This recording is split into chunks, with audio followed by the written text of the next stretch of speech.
Kita berhasil perbaiki barang yang sulit, ternyata bisa kita perbaiki, itu sesuatu kepuasan sendiri bagi seorang teknisi. Mungkin ada pelanggan yang agak cerewet ya, agak permintaannya macam-macam, ya kita hadapi aja dengan kita jelaskan saja. Kita jelaskan proses servis ini seperti begini.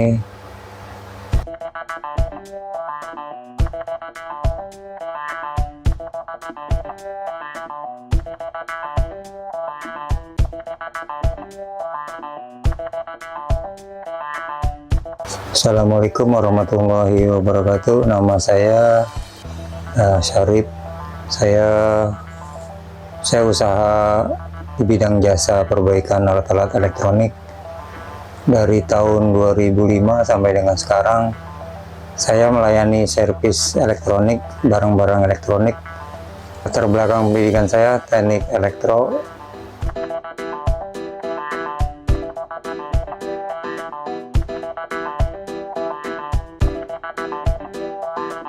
Saya usaha di bidang jasa servis ini karena mencari lapangan kerja untuk saat ini sangat sulit ya.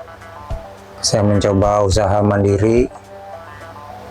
Kebetulan barang-barang elektronik itu kan gampang rusak, seperti alat-alat rumah tangga, ya kami bisa perbaikinya dan bisa buat penghasilan kita untuk hidup sehari-hari.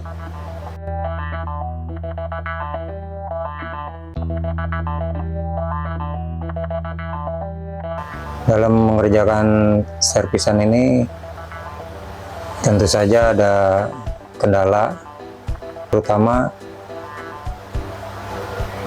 spare partnya kadang sulit, dan faktor pengerjaannya itu sendiri karena barang-barang elektronik itu kan selalu berkembang, teknologinya selalu berkembang, jadi kita harus mengikuti perkembangan teknologi yang ada.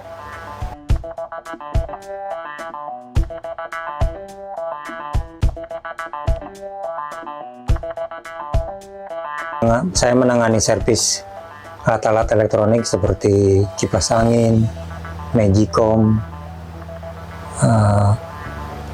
mesin cuci, audio system, dan sebagainya. Kalau yang faktor kesulitannya terutama seperti televisi, karena televisi itu kan berkembang, teknologinya berkembang terus, jadi kita harus mengikuti perkembangan teknologinya.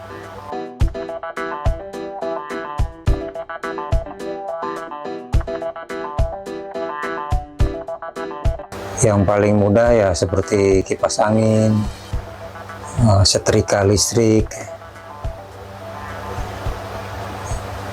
ya relatif ya, kadang mudah, ada pula yang sulit, macam-macam ya.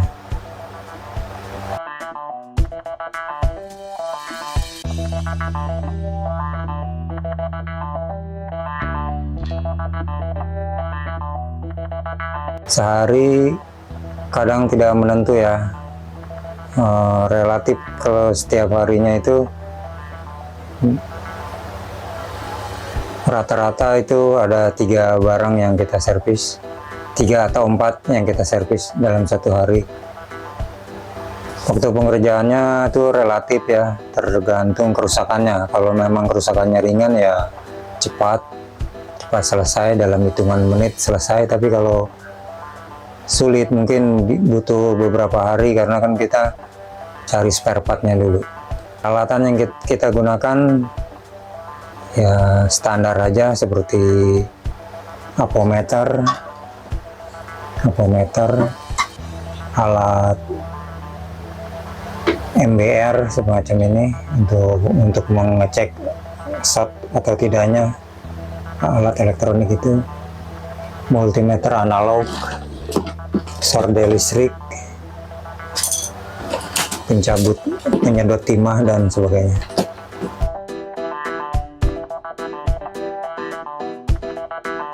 Patokan harga kalau untuk yang ringan-ringan seperti kipas angin, Magicom, setrika listrik itu patokan harganya, jasa untuk jasa servisnya aja itu 20.000, belum termasuk spare partnya. Yang agak mahal itu seperti televisi, mesin cuci itu relatif lebih mahal karena spare partnya juga kan agak mahal.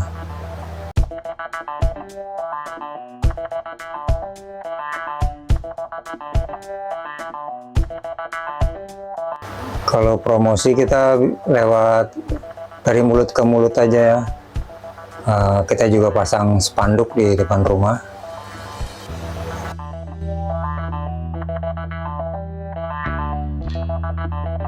Pengalaman selama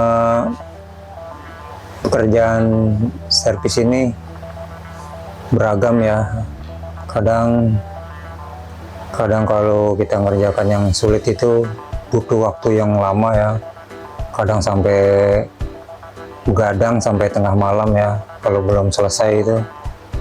Tapi penuh tantangan bagi orang yang penuh tantangan, karena saya suka tantangan ya, jadi nggak terlalu bermasalah.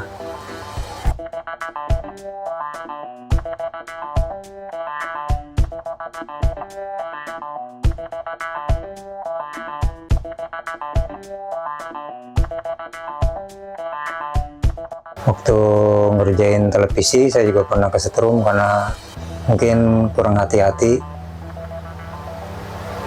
tapi ya kedepannya saya lebih hati-hati lagi.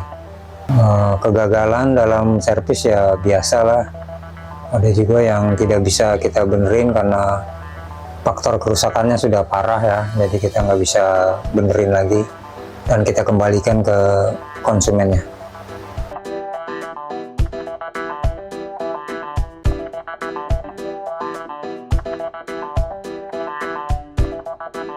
Kita usahakan dulu, kita coba dulu, kalau memang tidak bisa diperbaiki ya sudah, kita kembalikan saja ke konsumennya.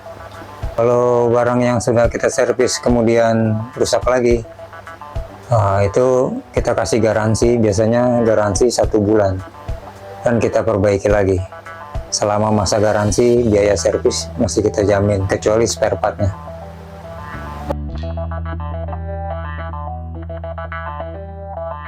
Kalau masalah pengalaman ketemu pelanggan yang agak kurang baik ya sering lah, tapi kan kita bisa jelaskan.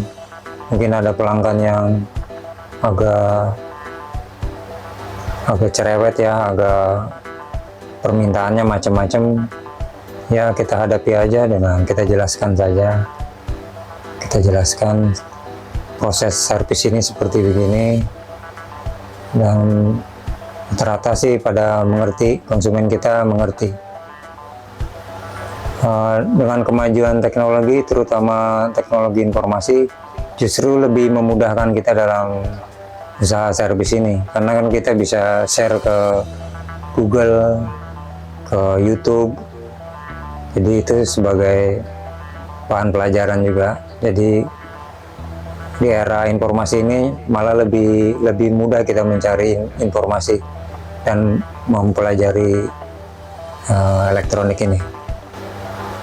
Ya biasanya kita pelajari saja teknologi yang ada, perkembangan teknologi yang ada, yang kita rajin-rajin membaca ya, karena perubahan teknologi sangat cepat sekali, jadi kita nggak boleh ketinggalan informasi. Yang paling kita senangi yaitu kalau kita berhasil perbaiki barang yang sulit, ternyata bisa kita perbaiki, itu sesuatu kepuasan sendiri bagi seorang teknisi ya. Di generasi muda yang mau belajar elektronik ya, sebetulnya untuk zaman sekarang sih mudah ya, kita tinggal ke Google, kita pelajari secara mandiri juga sebetulnya mah bisa, asal kita ada kemauan aja. Asal kita ada kemauan, kita ada bakat, kemauan, dan ketekunan, pasti bisa. Harapan kedepannya ya semoga masih usaha ini lebih maju lah dalam menghadapi persaingan kerja yang sulit, terutama lapangan kerja yang sulit ini. Mencari kerja sekarang kan sulit ya, kita kalau bisa kita menciptakan lapangan pekerjaan dari usaha ini.